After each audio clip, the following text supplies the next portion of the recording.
우리 사회의 눈물겨운 현실, 노년기 사기의 희생자로 떠나신 A씨를 기리며 그의 슬픈 이야기를 전해드립니다. 할아버지의 웃음소리는 따뜻했지만 그 뒤에 숨겨진 슬픔을 우리는 몰랐습니다. 이웃들은 노년기의 외로움과 허탈함으로 쓸쓸히 이 세상을 떠난 A씨를 이렇게 회고합니다. 김씨 할아버지는 평범한 노후를 살아가던 한 분이었습니다. 하지만 할아버지는 사기꾼의 손에 의해 억대의 피해를 입었고 그로 인해 깊은 절망에 빠져 스스로 생을 마감하셨습니다. 사기꾼은 김씨가 가진 모든 저축을 빼앗아갔단 말입니다. 이게 말이 된다 생각하시오. 전화 한 통으로 시작된 이 사건은 A씨의 행복한 노후를 앗아가는 비극적인 결과로 이어졌습니다. 그의 절망은 그를 쓸쓸한 죽음으로 몰아넣었고 그의 웃음소리는 영영 사라지게 되었습니다. 이런 비극은 A씨만의 문제가 아닙니다. 사회적 약자인 노인들이 쉽게 사기에 당하고 그로 인해 고통받는 일이 빈번히 발생하고 있습니다. 이러한 문제에 대한 사회적 관심과 대책이 절실하게 요구됩니다.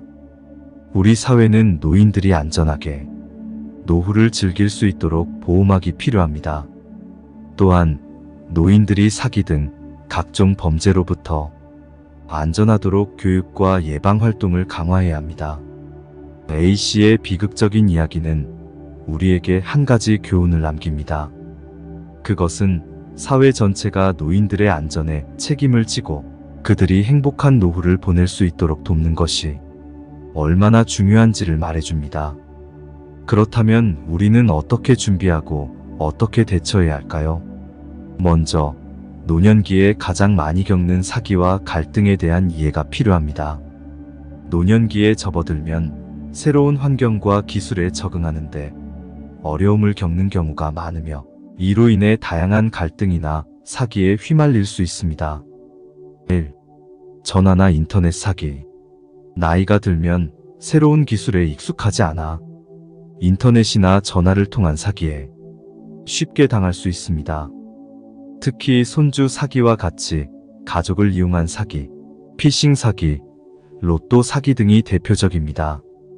쉽게 사기를 당하게 되는 이유는 대부분 기술에 대한 이해도가 낮아서입니다. 특히 디지털 기기 사용에 익숙하지 않은 노년에는 사기꾼의 말을 그대로 믿거나 사기 메시지를 진짜로 착각하는 경우가 많습니다. 또한 가족을 이용한 사기인 경우 가족에 대한 걱정이 앞선다 보니 상황 판단을 잘 못하는 경우도 있습니다. 2. 부동산 갈등. 노년기에는 생활비를 마련하거나 후계자와의 문제로 인해 부동산을 매각하거나 양도하는 경우가 많습니다. 이 과정에서 계약 내용을 제대로 이해하지 못하거나 후계자 간에 분쟁이 발생하는 경우가 있습니다. 노인들이 부동산 갈등에 쉽게 휘말리는 이유는 주로 부동산에 대한 지식이 부족해서입니다. 부동산 계약서의 복잡한 내용을 이해하지 못하거나 계약서에 서명하는 과정에서 부당한 조항을 넣는 경우가 있습니다. 또한 자녀와의 상속 문제 등에서 갈등이 발생할 수 있습니다. 3. 친구나 이웃과의 갈등. 평소 친하게 지내던 이웃이나 친구와의 소소한 차이가 큰 갈등으로 이어지는 경우가 있습니다.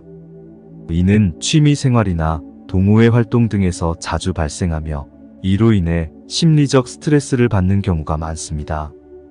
이 경우는 주로 사회적 네트워크 내에서의 의사소통 능력이나 상황 판단 능력이 떨어져서입니다.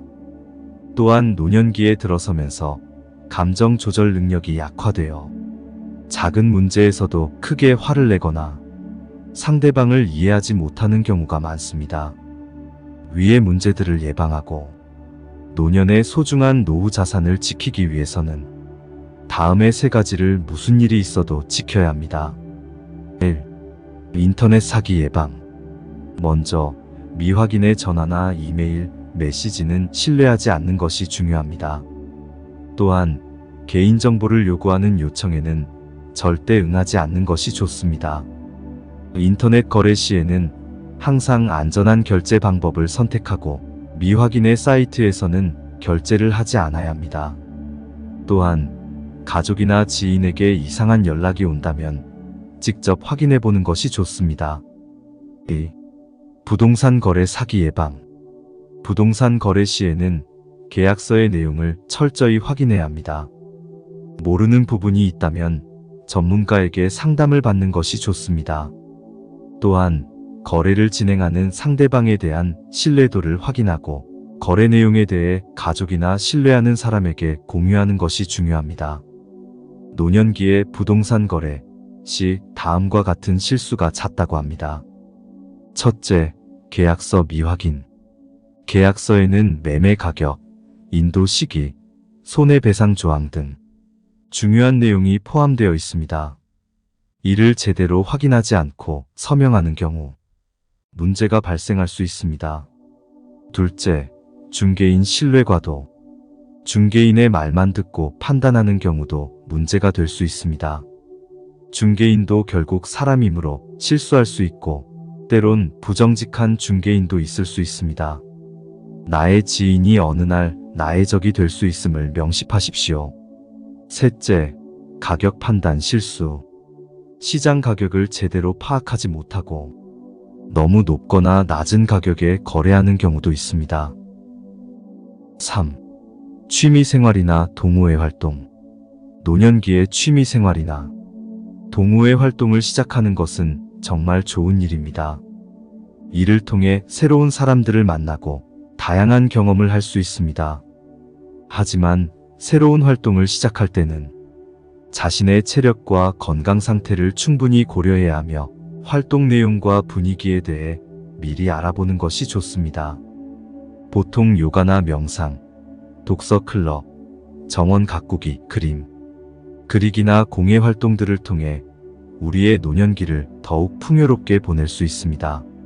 그렇기에 지금부터 읽어드릴 10가지 조언을 가슴 깊이 새기시고 반복해서 들으신다면 여러분의 노년은 안전하고 행복하게 될 것입니다.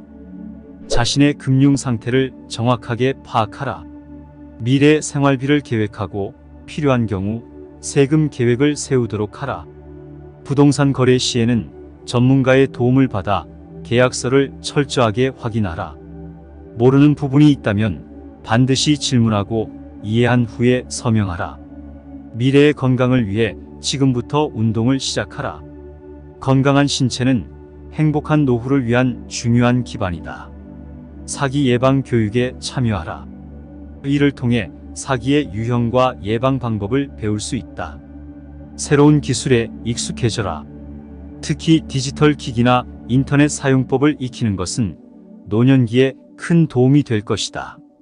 사회적 활동을 지속하라. 동호회 활동이나 자원봉사 등을 통해 사회와 계속 연결되어 있음을 느끼는 것이 중요하다. 자신에게 적합한 취미를 찾아라. 이는 노년기에 즐거움을 더하고 생활에 활력을 줄 수 있다. 가족과의 관계를 유지하고 강화하라. 가족은 노년기에 큰 지원 체계가 될 수 있다. 정기적인 건강검진을 받아라. 이를 통해 건강 상태를 관리하고 미리 질병을 예방할 수 있다. 마지막으로 자신의 노후를 위한 계획을 세우라. 이를 통해 노후에 대한 두려움을 줄이고 행복한 노후를 준비할 수 있다.